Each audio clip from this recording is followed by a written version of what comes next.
A dream can be meaningful even if you don't know what it means. Welcome to the Dream Journal. From the studios of KSQD in Santa Cruz, the Dream Journal is a weekly show where we explore the power of nighttime dreams through conversations with dream experts and with listeners like you.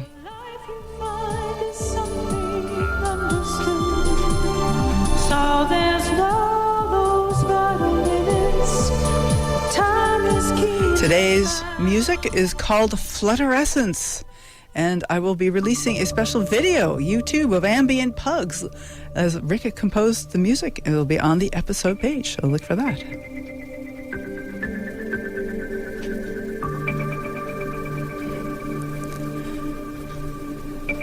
Dreams from the Other Side, Visitations, Dreaming with the Dead, and Scary Creatures from Unseen Realms. In this Day of the Dead special, our guest this week is Marta Aarli, a psychotherapist and dream guide in Colorado. I am your host, Catherine Bell of Experiential Dreamwork, and welcome to the Dream Journal. We are also a weekly podcast. Please subscribe, rate, and review, but most importantly, tell your friends. The mission of the show is to get folks talking about dreaming. So give it a try. Bet you have some friends who are interested in dreams and you didn't even know it. You can find archives at Apple Podcasts and Spotify. Also, I've just discovered that they are available on Audible. And of course, they are on YouTube. There's no video, it's just a stationary thing, but a lot of people listen to podcasts on YouTube these days. You can also go to our mothership, the K-Squid webpage, ksqd.org/the-dream-journal. Follow us at Experiential Dreamwork and hashtag The Dream Journal on Facebook and Instagram to find out about new shows. Let's get right to the guest. I think we have a lot to talk to today. So Marta, hello, Marta Aarli. Thanks so much for coming on the show. Hi, Catherine. Thanks so much for having me. Excellent. So Marta Aarli, MALPC, is a psychotherapist and dream guide in Colorado. She draws from multiple styles of dream work in her eclectic approach to exploring the personal, collective, and ancestral aspects of dreaming. She is currently writing a book on finding the healing messages in dreams, and you can find her at her webpage, marta-aarli.com. That's Marta, M-A-R-T-A. Aarli is A-A-R-L-I. And also Facebook and Instagram at marta.aarli. So Marta, I have seen you at conferences for years now, at the IASD conferences, and I've wanted to get you on the show ever since I saw your talk about ancestral dreaming at the Ashland conference a couple of years ago. And finally, we got you on the air. Oh, I'm so excited, Catherine. Thanks for inviting me. Great. So this is the time of year we're talking about the Day of the Dead. Today is the official Day of the Dead. And what is it that's different about this time of year from other times of year? Well, it is a time when the planet is turning, at least in our hemisphere, it's turning into the time of darkness. So the days are getting shorter. The plants, all of nature is drawing down and into the earth. Things are dying off, and energy is going into a dormant stage or a sort of a potential stage, back into the seed or the root, which will then grow again in the spring. So if we look at that as our parallel process, we humans also go into a darker time in our psyche, in our inner work, and it's a time to connect with ancestors and loved ones and other realms, because as many traditions believe, the veils or the separation between our world as we know it and other realms is thinner, it's more permeable. Mm-hmm. So it's a perfect day for us to be having this conversation, because as dreamers, we're always going between those realms. Right. You know, and people always say, oh, I had weird dreams, or oh, my dreams are so strange or surreal or scary often. Mm-hmm. And it's because we're entering these other realms. So the more we can become familiar with and explore these realms, the more opportunity we have to do our inner work and also connect with these other realms and beings, including our ancestors who have crossed over. Right. You know, the Tibetan yogis in particular, I guess the Buddhists, is that who it is? Do the Tibetan dream yoga. They believe that dreaming is a perfect practice for dying, and that as we go into the dreaming realms, that it is just as if we were dying, and maybe that even is like the front porch of the realm of where we'll go after we die. And so there's something about practicing consciousness and non-attachment in our dreams that will help us in the moment of our death. Absolutely. And Catherine, I love that you bring that in, because the last dream I'll share in this show has to do with the bardo from the Tibetan beliefs about dying, and my mother after she died. So we're going to come back around full circle to that point that you made. And just to say, I really believe that dreaming and doing dream work is a spiritual practice for exactly the reason that you just stated. Yes, I agree. And I think there's something very, very spiritual about the dream work that we do. And I wondered, do you want to just go ahead and jump into the dreams and start by sharing the first dream that you'd like to share? Sure. Let's see. First, I think I want to just say, of course, preface it however you'd like. Something about dreams that scare us, or this kind of threshold of scary dreams or going into other realms. Because I think some people will just say, well, why would I want to do that? That doesn't sound right. Good point. That doesn't sound good to me. And as a therapist, I work a lot with fear. And so I do that work myself. I do that work with my clients. And just like our nervous system's first response to fear is often fight, flight, or freeze, right? Those are our nervous system responses, understandably, for our survival. Our first emotional response to a scary dream might be to reject or deny or ignore it. Like, oh, whatever, that was just a dream. I'm not gonna deal with that. So I want to just say that the benefits from opening up to our scary dreams are often that we receive profound healing gifts. And we discover aspects of ourselves. We meet ancestors. We meet allies and guides that we wouldn't otherwise meet. And we have to sort of push through that first layer of fear, which is why it's really great to do dream work with other people, with a therapist, a coach, bringing it to a dream group, or a really trusted friend that you share dreams with, because we don't want to be alone in our fear. We want to share it. Right. And the gifts we receive from this work are really help us on our path of healing our own trauma and our ancestral trauma, our planet's trauma, nature's trauma. So I just want to say, this is why we do this work, and this is why people come into therapy. This is why I do this work with other people too. Okay, so we get the gifts from the scary dreams, and I guess I kind of like to get to a concrete example, but then maybe that can help explain why. It's just a question to kind of keep in mind of why do they scare us? If they're trying to help us, then why is that helpful? I'm curious your thoughts about that. Yeah, I think fear is a teacher.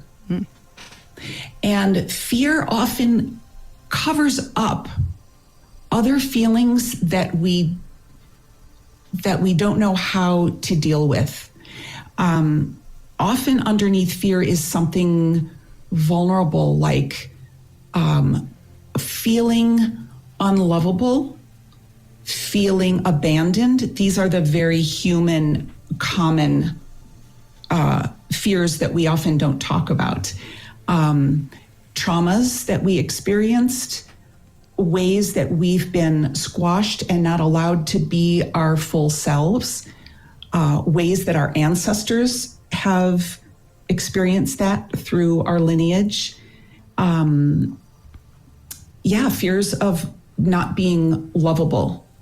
And if we're not loved, and if we're abandoned because we show up as who we are, if we're rejected for that, we will not survive, right? On a basic, most primitive level, we will be left alone. And humans, when left alone, will die. Right. If that makes sense, that really sort of instinctual animal level. So we all crave love, acceptance, being seen for who we are, being valued for who we are.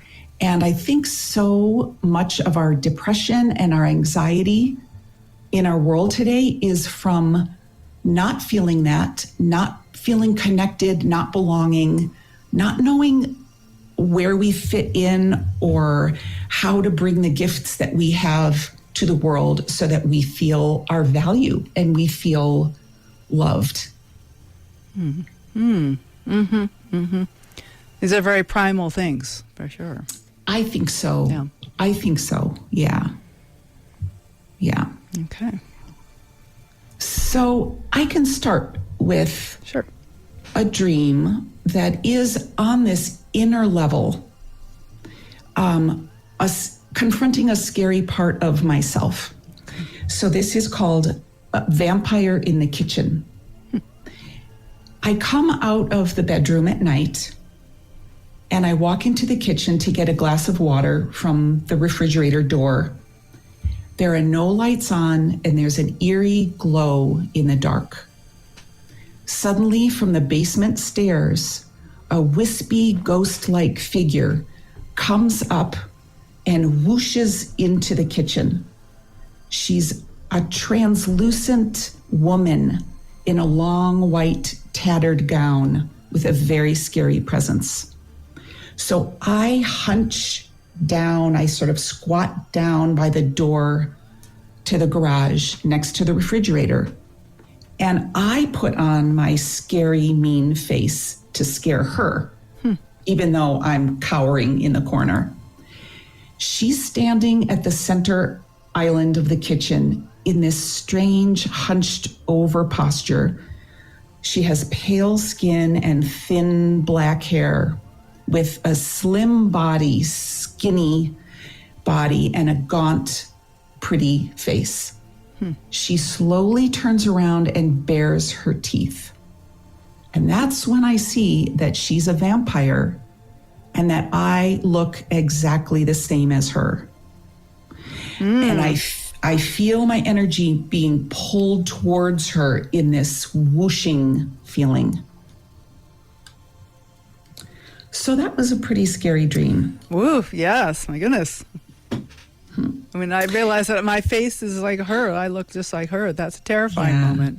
Yeah. So, of course, I worked with this dream multiple times over the years. I had this dream years ago. And each time I work with it, I discover more.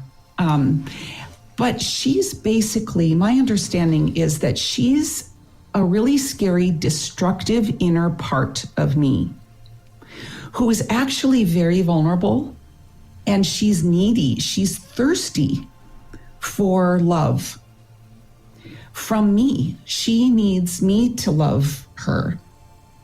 And she's the fear and the belief that I'm not lovable. Like in a sense of, vampire lore is often about unrequited love. Someone who's been cursed by some evil magic being, and they are sentenced, they're cursed with this eternal damnation. And I really think a lot of those stories come from this inner sense, as a lot of myths and folk tales do, of our inner struggle. for unrequited, for love, to love ourselves and to be loved. And when we're not, we can be needy. People might perceive us as a vampire, right? Our needs are never fulfilled. And so this dream over the years has taught me that I need to love myself, nourish myself, that if I don't, I will keep, this need will keep draining my life energy, and it'll be eternal, right? I have to heal it, or it will just keep going. Wow. And the fact that it happens in the kitchen also says to me, this is my need for nurturing, for sustenance. I'm needing to feed my soul more. And the fact that it's blood that a vampire needs, you know, that's our life energy. Our blood is our passion. It's our love. It's our life energy. Can I offer a reflection? Absolutely. Yeah. So one of the things that strikes me about this dream is, if I'm imagining this is my dream, that when I see the vampire, that I put on a brave face, and that fierce face that I put on, which is such in contrast for the feeling of fear that I have. You know, I would wonder if this is these brave faces that I put on as part of why I'm not nurturing myself, or how I'm kind of failing the inner me that the dream is coming to tell me about. Yeah, that's such a great point. And I even say it as I put on my mean, scary face, right? Yeah. We're so mean to ourselves. Yeah. I'm so mean to myself. I'm my worst critic. I say terrible things to myself that I would never say to anyone else. So yes, absolutely. And of course, this is a very common feeling, right? A lot of what I work on with other people in therapy is self-criticism, right? We're the meanest to ourselves. Yes, it's so true. And dreams often have a comment on those inner voices and how cruel they can be, and they can, bring in some compassion. Like, it was also a surprise to me in the dream that the witch had a beautiful face. Yes, the vampire. The vampire. Yes. Yeah. It's like there's this little glimpse of potential in her, right? Like there's something beautiful in her, but it hasn't been nurtured. She's pale, she's thin, she's scraggly.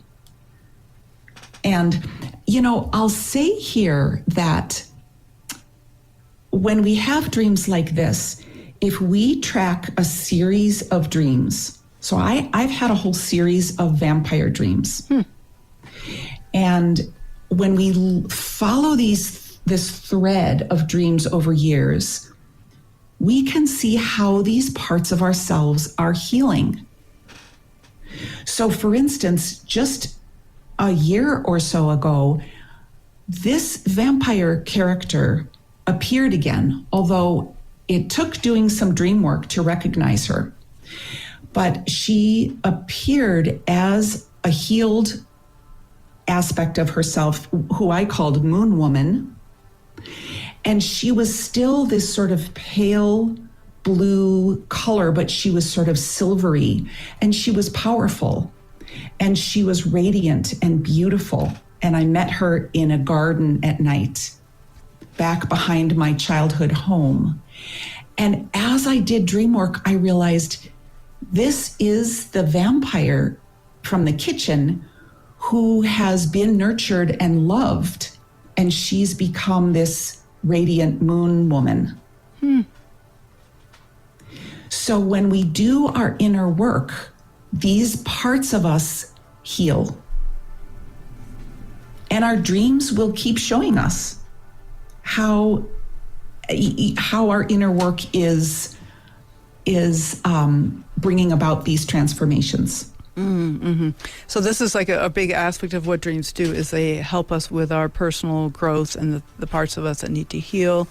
But there's other things that when we tie into the Day of the Dead theme here, and we're thinking about some of the other topics that we've introduced, like maybe you want to talk a little bit about precognition. Is it time to talk a little bit about another aspect of dreams, another dream that you'd like to share when it's time? Sure.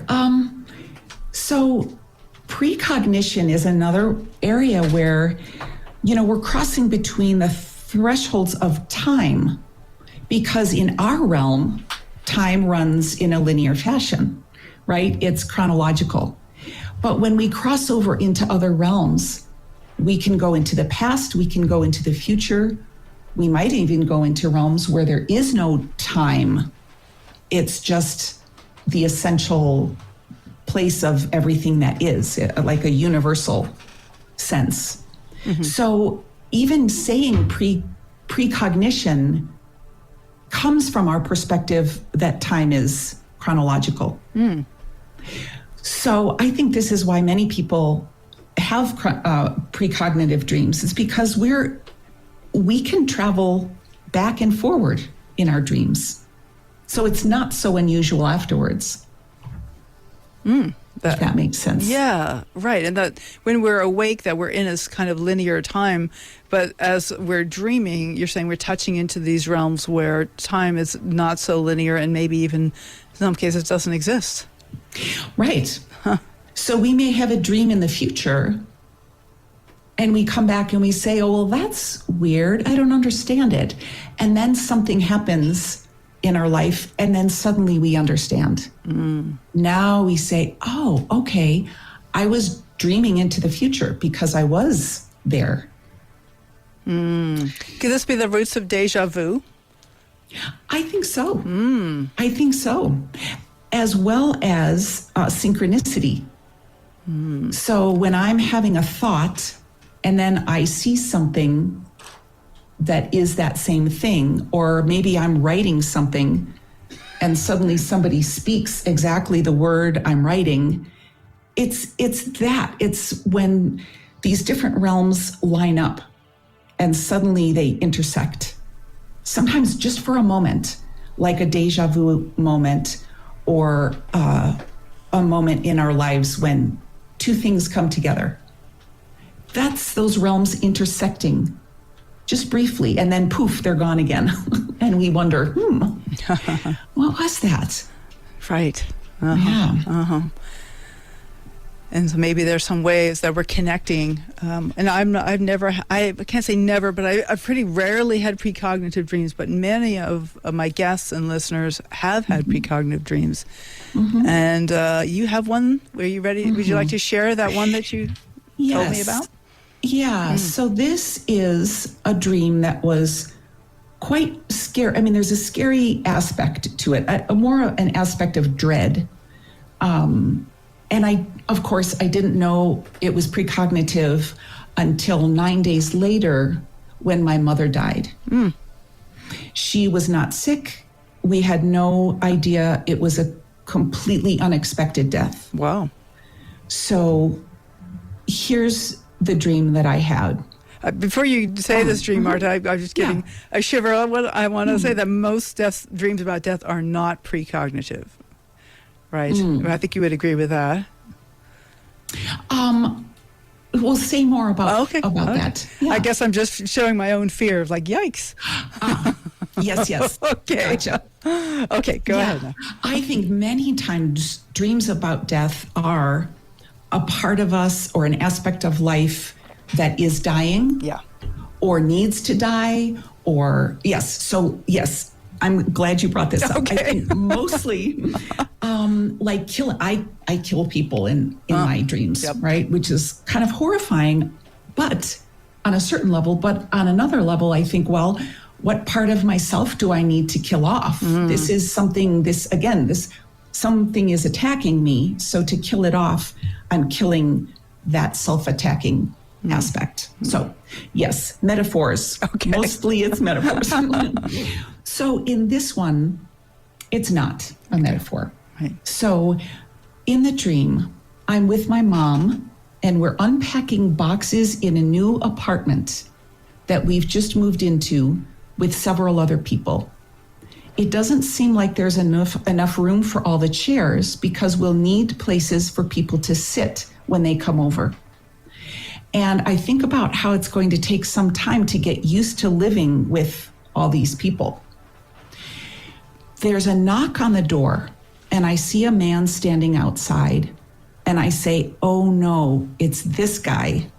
I've only met him once, but he has long, brown, messy hair that's hanging in front of his face. He's wearing greasy jeans and a leather jacket and carrying a guitar. I feel a sense of dread. I do not want to let him in, but I know I have to. So when I open the door, he's actually gentle with a very kind face, and now he has curly hair and a well-trimmed beard. And we give each other a kiss on both cheeks, and he's very soft-spoken, and he plays beautiful, soothing music on an acoustic guitar. Now I go out to the trail that goes behind the house, which quickly turns into a beautiful green path. It's just rained, so there's a few inches of crystal clear water on the grass. I see a deeper spot where a little betta fish is swimming around with white flowing fins and dark ruby colored speckles. And I say, oh, what a beautiful angelfish. Now I feel a sense of urgency, and I hurry back to my mom's, and I meet my sister along the way who's coming up the path because she lives there too. We walk together, and I say, oh no, I've been gone longer than I planned, and it's a long time to leave mom alone with Rubedo, I call him. He's the man who I had to let into her apartment. Mm-hmm. So this dream didn't make much sense to me until my mom died 9 days later. And I knew that this man outside her door was death. And when I said, I've only met him once, well, my father had died some years before. So my feeling was that that was the other time I met death so closely, was when my father had died. Mm-hmm. So there's a lot more I can say about this, right? So my mom is unpacking boxes in a new apartment. So she's moved. She's living in a new place now. So this to me it's another realm. And this sense of, oh, are there enough chairs for everyone? Because we'll need places for people to sit. So in this realm, wherever she is, this place on the other side, more people are going to be joining her, right? There are lots of people going to this place of death. Her friends, her ancestors who are already there. I'll be joining her at some point. My sister will be. My sister is also in this place. And I think about how it's going to take some time to get used to this, living with everyone. It's like she's transitioned to a new living situation. And yet it's subtle. It isn't like there's, you don't actually see her fall over and die or anything like that. It's subtle, but you even said that precognitive dreams are often recognizable in retrospect rather than... Yeah, it is subtle. And the fact that after I leave her alone with death, right, I know I have to leave the apartment. I go out onto the trail behind the house, and it's a magical place. And so while she's in her private dying process, right, this is her soul doing what it needs to do. And I see this beautiful, magical little fish, and I say, what a beautiful angel fish. And so on some level, I know, oh, she's in the realm of angels. Right. there's an angel coming to help with this, to help her, to help me with this process. Marta, this is beautiful. This is beautiful stuff, and I'm so sorry about your loss. That's, and we have one more dream to share, but we'll have to share it after the break, and there'll be plenty of time in the second half about a visitation that, and we might have time to talk about ancestors as well. And this has been a wonderful conversation. My guest today is Marta Aarli, Aarli, and you can find out about her at marta-aarli.com. And we're talking about a day of the death and scary dreams, spooky dreams, and connections with the other side. So we are broadcast live from the KSQD studios in Santa Cruz and co-broadcast live in San Jose by KCXU. We'll be right back.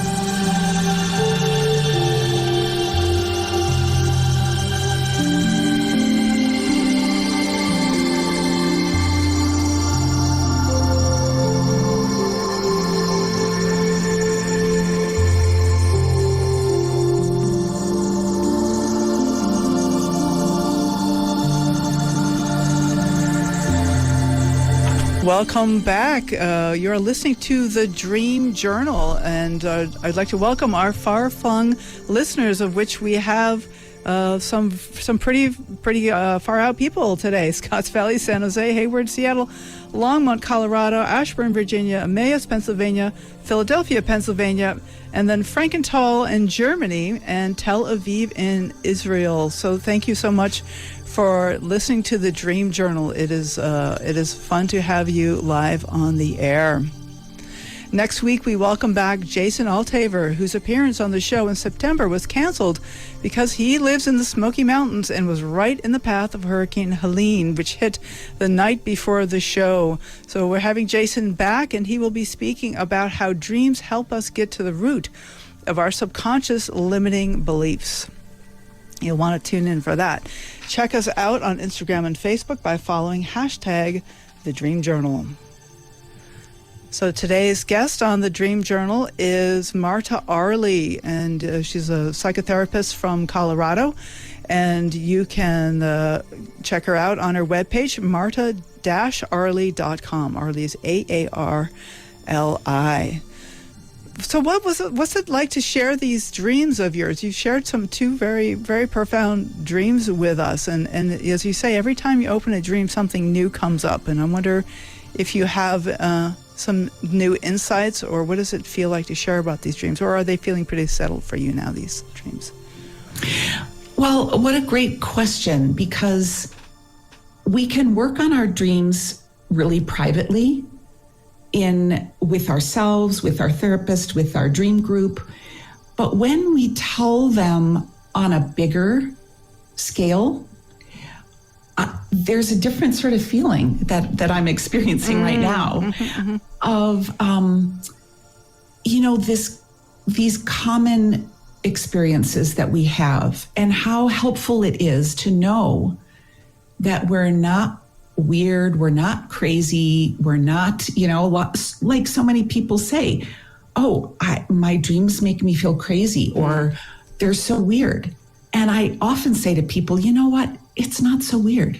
Of course you feel that way. Or of course these parts of yourself or these parts of your life are showing up in this way. It's actually normal, or it's within our range of who we are as humans, if we let that be an expanded sense, right? We tend to have this narrow view of like what's acceptable and what we can show to other people.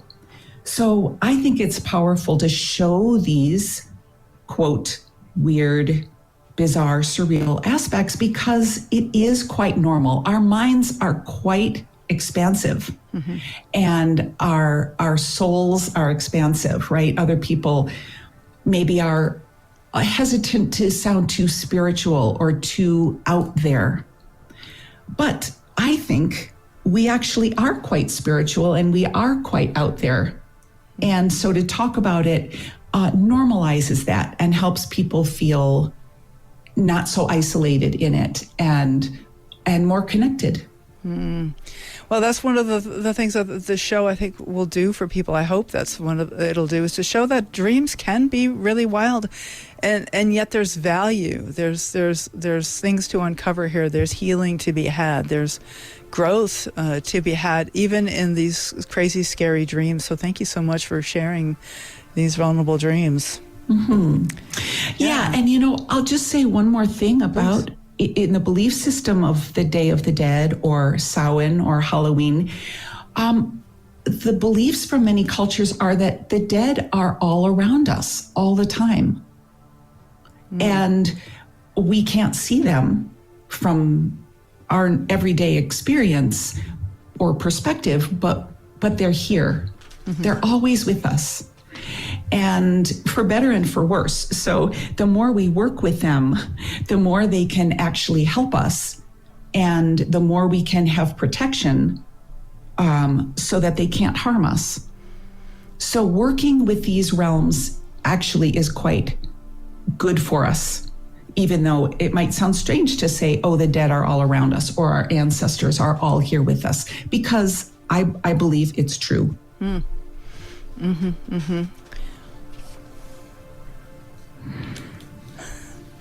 Right. And Rick just handed me a note, my engineer, saying the silent majority, the dead that are all around us. That's right. And it's creepy to think about that, but maybe it could also be comforting. Like if those answers, like my beloved grandmother who died when I was a teenager, who, if she's still here, Emma, my grandmother Emma, she's still here watching over me, that can be a comfort. Absolutely. Yeah. Absolutely. Yeah. So you also wanted to talk about a visitation dream, and I'd love to hear about that. Yeah. And this one's connected to the last dream that I shared. And it happened 49 days after my mother died, which will come back to the Tibetan Book of the Dead. Okay. So in this dream, I'm driving my car on a dark, quiet country road, and I see a large bird flying overhead from the right. And it's lit from below as if a light is shining up onto it, illuminating it as it flies in slow motion. And it turns and slowly flies straight toward me now. It's a snowy owl, white with little black flecks of color on its feathers, and an exceptionally long tail. It's about 4 times longer than its body. It's a very long tail which curves and waves as it flies. And I stop and watch this bird through my windshield. I'm amazed as it gently, silently flies over my car and then continues to fly off behind me and to the left. And I woke up with a sense of awe and blessing. So again, this might seem subtle, but I was also aware that it was the 49th day. And in Tibetan Buddhism, there are 49 days of the bardo, which is this transitional passage way between this world and the next for a soul. So when someone dies, they're in the bardo for 49 days, and then they come out. And then there are several different options of where someone might go. But this to me was my mother coming out of the bardo. Her soul was flying over me, and she just passed by so I could see her in this beautiful transformed state as her soul flew on past me and behind me, right? Flying into the realm of the ancestors. So to me, it felt very reassuring and beautiful. And it also is speaking to me in my language, which was nature and birds and owls, which were already very meaningful to me. So I think dreams also speak to us in our own language sometimes. Mm-hmm. And my mother's soul knew that that was my language. Beautiful. So, yeah, this I'm really moved to share a dream of my own here, which was a kind of visitation, and but I want to preface it by saying this is about my father's passing, who died a little over a year ago, and I actually wrote a verse to a song about him, and the metaphor in the verse is about flying across the sea, and that he'll fly on and. We'll follow you. So that it's beautiful. It connects to that owl flying overhead. Mm-hmm. So I don't know exactly when this was in relation to my father's death, and now I want to look it up because it wasn't that long after he died, several weeks maybe. I don't know if it's as light as 7 weeks, but maybe. And in this dream, I see my father in a wheelchair, and he spent the last few years of his life in a wheelchair.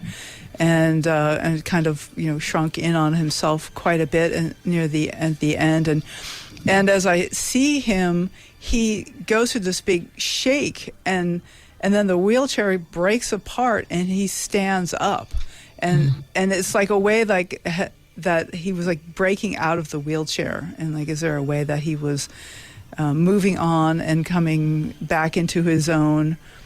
That now that he's no longer tied to the body, which is so limiting.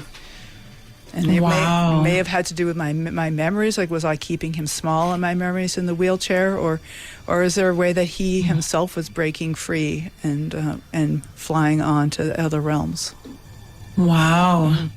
That's beautiful and powerful. Mm-hmm. Mm-hmm. Yeah, breaking free from his body and its limitations. Right. Yeah, that's really beautiful. And it's similar. It reminds me of this dream, right? Of someone being free. Yes. The soul being free. It does. And that's one reason I wanted to speak up. And I'm suddenly inspired to tell folks here in Santa Cruz, well, they're actually all over the country, there's a phenomenon called the Death Cafe, where you get together and talk about death. Have you heard of this phenomenon, Marta? I have. Several of my friends lead them. Yes, they're all over the country. There's 3 here in Santa Cruz, and I think you can Google Death Cafe and find one near you. And it's just an opportunity to get together. Our group meets once a month and just talk about what death means to you and what your experiences of death have been, because nobody knows. We don't know if when we die, maybe that's it. Maybe there is nothing else. But maybe then we also do get released into the realms. And it's just an opportunity to really talk about this really important thing that we know so little about, and yet all of us will experience it, every single one of us.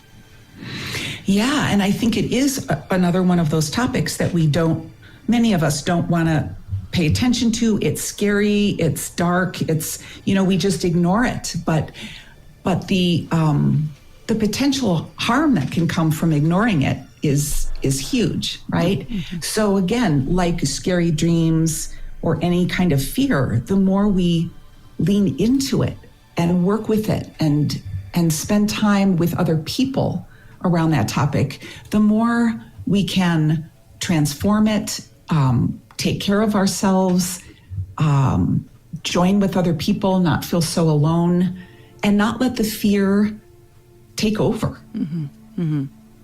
Mm-hmm. Right. Yeah. So these are amazing dreams that we're sharing here, and that there is something about the dream world that it does go to those places that we might not be comfortable talking about in waking life, and yet they're very important. Mm-hmm. Yeah. Yeah, and often allies show up paired with a scary image. Like in my second dream, this scary image of death comes, but then there's this beautiful little angelfish who shows up as an ally to remind me of the spiritual aspect of what's happening, right? This soul aspect. So death comes to take my mother's body, and I know I have to leave her with him. Mm-hmm. But then there's this beautiful little fish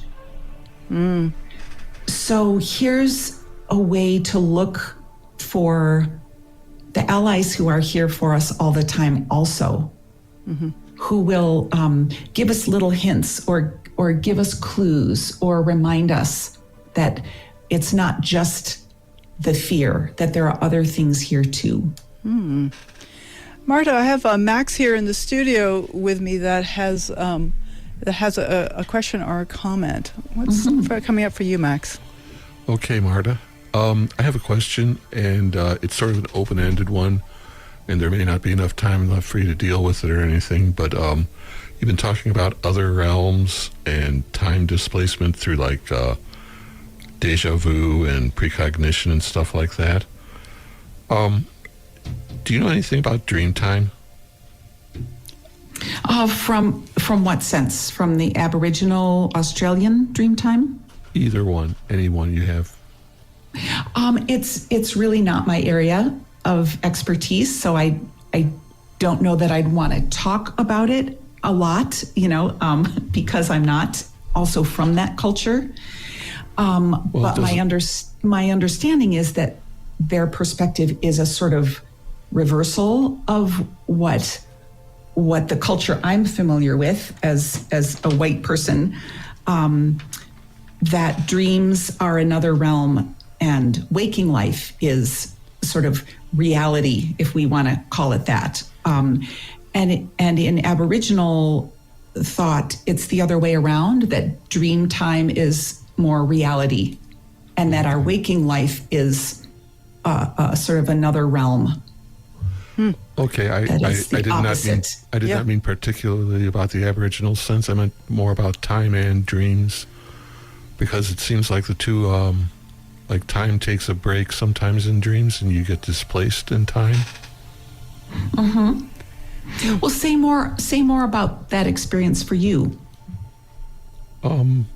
It can be that you have dreams that seem to harken back to previous times in your life, and they remind you of things that have passed, or you can have dreams that are very much precognitive of what's coming. It seems like there are frequently warnings to me, or awakenings in many ways. And when you're talking about other realms and death and the transitions and letting different aspects of yourself die, it just seems it's all centered around time for some reason. Yeah, that's really interesting. I think there is also, I'm glad you brought up this sense of past also, because I think a lot of times we can either be younger in our dreams, or there are children in our dreams, or babies, or or teenagers. And so again, as a therapist, I want to go back to what was life like for you at that time, when you were a child, when you were 5, when you were 12, when you were, in your 20s. And dreams often bring us an opportunity to heal those inner parts who were wounded back then.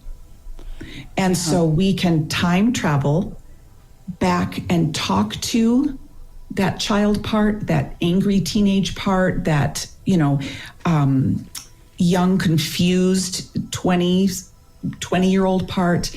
And we can hear them and nurture them and give them what they need, or at least just open a conversation and say, okay, I'm here now, I'm listening, I want to connect with you. And that younger wounded part can be, we call this reparenting work, or healing an inner part, or on a shamanic level, it would be called reclaiming your soul parts, your lost soul parts. So Marta, so this is really valuable. Yeah, very, very valuable. Thank you for the question, Max. And we actually have a caller, but we have so few minutes left. But I want to just say a quick hi to Ray from Santa Cruz. What would you like to contribute, Ray? Thank you so much. I was just wondering, I just happened to, out of the blue last night, start writing a song about vampires. There's a synchronicity. Great. Yeah. But I don't Great. know enough about it to make it a song that's really going to, intrigue me, let alone anybody else yet. So I was just wondering if you had any resources where I could search. I really liked what you said about Unrequited love was one of the things that Marta said about vampires. Yeah, I had not heard. eternal damnation of unrequited love. Could be a really good theme of the song right there. I'm wondering, where do I find out more about? I'll just say really briefly, I think sometimes, there's lots of things you can Google, but all of this lore of vampires from all over the world can be, a curse on our family line, right? Some ancestral trauma that happened many generations ago that is still with our family. So again, it could be a metaphor for some ancestral healing. Okay, well let's go. That's one. We scooted in the ancestors, so here we got into the ancestors too. Yes. So Marta, so glad. Thank you for calling, Ray. So Marta, it is so good to have you on the show, and I wonder if you have any final thoughts or encouragements you'd like to share with our listeners. Well, I would just say, work with your scary dreams. Work with the fears that come up in your dreams, but you don't have to do it alone. So find a dream group, talk to a therapist or a close friend, and share your dreams regularly, because the more we share them, the more we get used to these uncomfortable places, and the more open we can be, and the more accepting we can be of the wounded, vulnerable, mean, scary, angry, murderous, destructive parts. It's so important to work with those in ourselves and in our world, right? These energies are also all around us. So we want to work with them internally, and we want to work with them in our relationships and our society, our world. Thank you, Marta. This has been a wonderful Day of the Dead conversation. It's so good to chat with you, and I'm looking forward to chat more. We never even got to talking about your book in progress, but maybe you and me can chat some more by email, if not in person. Great. Thanks so much, Thanks, Catherine. Marta. It's been wonderful. All right, fabulous. So thank you all for listening. The Dream Journal is produced at the studios of KSQD in Santa Cruz, and we are live every Saturday at 10 a.m. Pacific at ksqd.org. The podcast is released on the Monday after the show. It spreads interest in dreaming when you subscribe, rate, and review. Please contact me if you'd like to be a guest on the show to promote a new book or your dream-related offerings, or if you have ideas of who you'd like to see me interview. I am Catherine Bell. You can find out about my dream coaching practice at experientialdreamwork.com. You can email me at catherine@ksqd.org, KATHERINE. Follow Experiential Dreamwork and hashtag the Dream Journal on Facebook and Instagram to find out about upcoming shows. I'd like to thank Rick Kleffel, engineer and music creator. Also Tony Rosamano for answering the phones. Intro and outro pieces are both by Mood Science. Tomorrow morning when you wake up, take a minute to write down your dream and bring it to the next Dream Journal.